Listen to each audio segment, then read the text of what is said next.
Hi guys! I have my phone precariously perched on something, so hopefully it does not fall in a weird angle. I just didn't feel like getting my camera stand for this. I wanted to talk to y'all for a second. I've got my dog right here if you hear him. A lot of people are having this moment where they are overwhelmed by their collections, or they're wanting to sell their collections. Maybe they've lost passion for what they're doing with reading manga or making manga content, and they're selling everything, or they're contemplating selling everything, or they're just unhauling a buttload of manga that they've collected or bought or found over the years. And I think that it's important that everyone think about, there's a lot of reasons that you may want to do something like that. You may need the money, you may just want space, you may not like the manga you're reading anymore, and you may be burnt out, or you've lost interest completely. Which all of those are totally valid. You're totally fine believing those and thinking that way and feeling that way.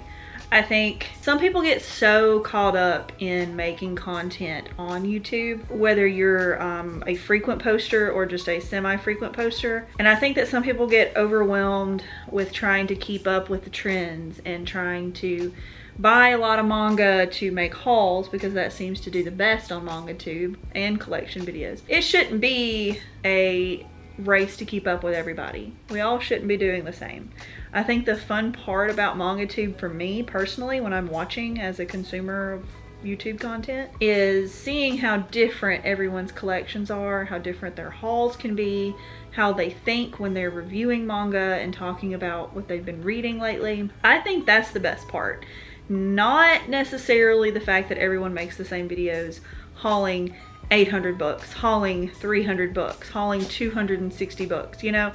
I don't think that is what makes great content. Of course, they're fun to watch.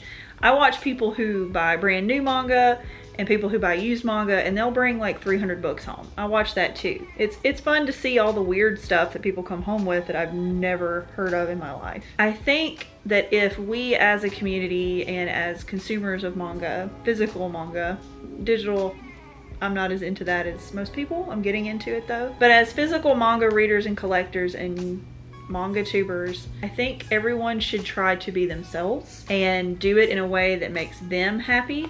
And if you're not happy because you've been doing what everyone else is doing and you think that you're burning out from that, that's because you're not doing what you want to do. You're doing what other people are doing, or you're doing what you think the audience wants to see, or maybe they do want to see that. And while that might get you views, it might get views to use certain keywords in your titles or in your thumbnails, doing certain things. We all use them because they work. I also think that you've got to take a second to realize that this is something for you. Your collection is yours. You can do whatever you want with it. You can have as little or as much as you want. You shouldn't worry about what other people are doing or how they're doing it.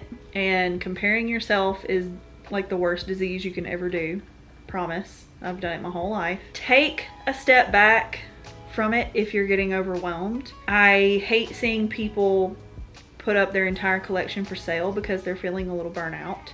I think you should probably just not read for a while, step back, maybe for a month or two, and just look at your collection after that time and see the series that you have.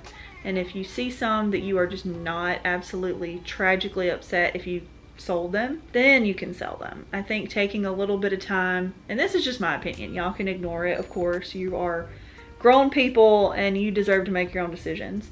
But I personally, when I feel burnt out on anything, I take a moment to pull myself out of that situation and live my life doing other things that I need to focus on, plus saving money from not buying manga. Do other hobbies, like I garden a little bit, I will travel a little bit, I will sew, I will cook a little more, I will play video games. There's so many things I do on the side that aren't related to manga. And I think that if you take that time, step away, and then come back to it and look at it and see each series that you're collecting, and if you're not entirely heartbroken if you lost that series, then yeah, selling it might be a good idea. And you could get that money and you can use it to buy manga you do like, or you can put it away in savings, or you can spend it on groceries or whatever the heck you want to use it for. I just hate seeing people seem so sad and confused, and then later possibly feel regret from the decisions they make because they are feeling so strongly about it. I sell a lot of manga.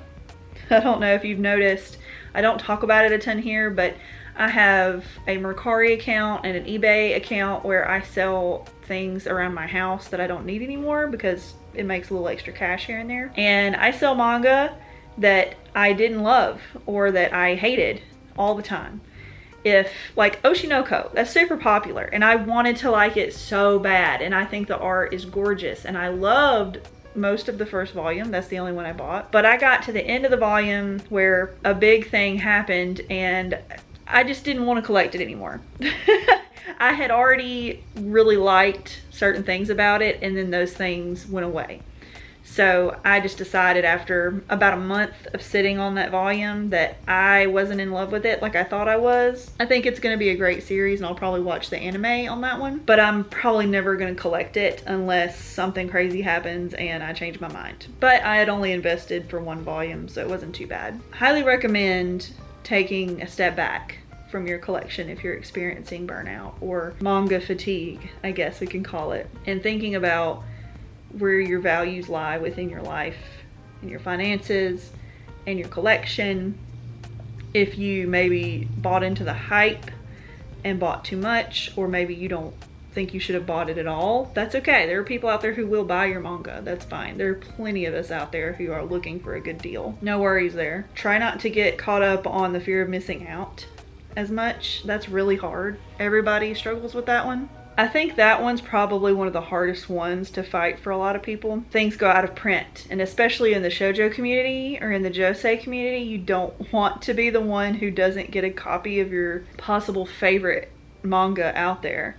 There's so many series that I'm collecting now that I just started collecting that are very hard to find, like some volumes of Yona, Kami-sama Kiss, and Kimi ni Todoke. Those are three that I'm trying to collect just starting now. It's gonna be really hard for me to find those volumes, but I waited because I wasn't sure if I really wanted them or not. The jury is still open for Kami-sama Kiss. I'm not sure about that one yet. I'm gonna give it one more volume, but Yona and Kimi ni Todoke I definitely want to continue. So I'm slowly but surely looking for used volumes of that. And I think taking things slow is probably a healthy way to look at manga collecting. I mostly speak from a person who has a budget, who does not have a huge amount of disposable income for manga collecting. And if you do, great. I'm very happy for you, and I hope that you get everything you want and you're very happy with it. I think that that's awesome. I have to be very careful how much I do spend on it because I do have to cut a few corners in my house sometimes with finances. And I make decisions, and sometimes I make poor decisions, sometimes I make good decisions, and I'm mature about it. That's why my last haul wasn't huge, because I had to make some cuts. Manga was the thing that got cut that month. And I've been reading some digital stuff on the Viz app, so I've been still reading a lot, and I have a few in my backlog, but not a ton. I tend to keep up with my TBR pretty well, and it's been good for me. I think taking that little semi-sabbatical from purchasing so much manga will really put it in perspective how much I am spending on it. Take a moment to breathe. Be careful with spending. I am not a financial guru, never have been, never will be.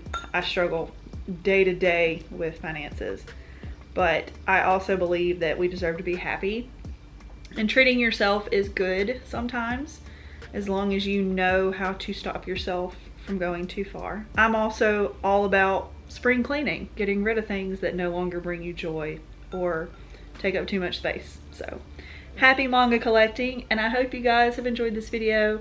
I just felt like kind of being like casual. It's the 4th of July weekend. I have a few days off, so I'm really happy to be able to read some manga and play some video games. I just got the new Story of Seasons, hanging out with my puppy dog. I don't know, you can kind of see him there. I hope you guys have a fantastic holiday, and I will see you in the next video. Bye guys.